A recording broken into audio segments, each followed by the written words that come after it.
ವೀಕ್ಷಕರೇ, Bigg Boss Kannada season 11 win ಆಗಿರುವ ಹನುಮಂತನಿಗೆ ಬಿಗ್ ಬಾಸ್ ನ ಪೇಮೆಂಟ್ ವಿಚಾರದಲ್ಲಿ ಮಹಾ ಮೋಸ ನಡೆದಿದೆ ಅನ್ನುವ ಸುದ್ದಿ ಒಂದು ಕೇಳಿ ಬರ್ತಿದೆ. ಈ ಸಲದ ಬಿಗ್ ಬಾಸ್ ವಿನ್ನರ್ ಆಗಿರುವ ಹನುಮಂತ ಮುಗ್ಧ ಅನ್ನುವ ಒಂದೇ ಒಂದು ಕಾರಣಕ್ಕೆ ಈ ಒಂದು ಮಹಾ ಮೋಸವನ್ನ ಮಾಡಿದ್ದಾರ ಅನ್ನುವ ಸಾಕಷ್ಟು ಅನುಮಾನಗಳನ್ನ ಉಂಟು ಮಾಡ್ತಿದೆ. ಅಷ್ಟಕ್ಕೂ ವೀಕ್ಷಕರೇ, Bigg Boss Kannada season 11 winner Hanumantha ತನ್ನ ಬ್ಯಾಂಕ್ ಅಕೌಂಟ್ ನೋಡಿ ಶಾಕ್ ಆಗಿದ್ದಕ್ಕೆ ಅಷ್ಟಕ್ಕೂ ಹನುಮಂತನಿಗೆ ಆಗಿರುವ ಮಹಾ ವಂಚನೆ ಏನು ಅನ್ನುವ ಕಂಪ್ಲೀಟ್ ಡೀಟೇಲ್ಸ್ ಅನ್ನ ಈ ವಿಡಿಯೋದಲ್ಲಿ ನಾವು ನೋಡೋಣ.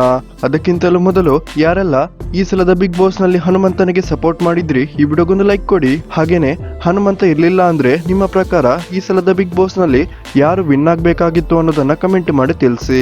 ವೀಕ್ಷಕರೇ, Bigg Boss Kannada season 11 Hanumantha win ಆಗಿದ್ದೆ ತಡ. ಹನುಮಂತ ಫುಲ್ ಬ್ಯುಸಿ ಆಗಿ ಬಿಟ್ಟಿದ್ದಾನೆ. ಆದ್ರೆ ಇಷ್ಟೆಲ್ಲ ನೇಮು ಫೇಮು ಸಿಕ್ಕಿರುವ ಹನುಮಂತನಿಗೆ ಬಿಗ್ ಬಾಸ್ ನ ಪೇಮೆಂಟ್ ವಿಚಾರದಲ್ಲಿ ಮಾತ್ರ ಮೋಸ ನಡೆದಿದೆ ಅನ್ನುವ ಸಾಕಷ್ಟು ಸಂಶಯಗಳನ್ನ ಉಂಟು ಮಾಡ್ತಿದೆ. ಯಾಕಂದ್ರೆ ಬಿಗ್ ಬಾಸ್ ನಲ್ಲಿ ಹನುಮಂತ ವಿನ್ ಆಗಿರುವ ಒಟ್ಟು ಹಣ 50 ಲಕ್ಷ ರೂಪಾಯಿ.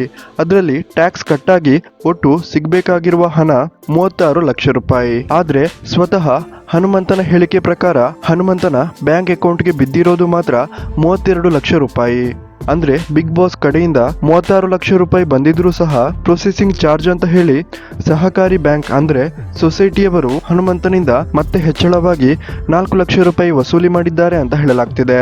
ಹನುಮಂತನ ಅಕೌಂಟ್ ಇದ್ದ ಆ ಒಂದು ಪ್ರೈವೇಟ್ ಬ್ಯಾಂಕ್ನವರು ಹನುಮಂತನಿಗೆ ಮೋಸ ಮಾಡಿದ್ದಾರಾ ಅನ್ನುವ ಸಾಕಷ್ಟು ಪ್ರಶ್ನೆಗಳನ್ನ ಉಂಟು ಮಾಡಿದೆ.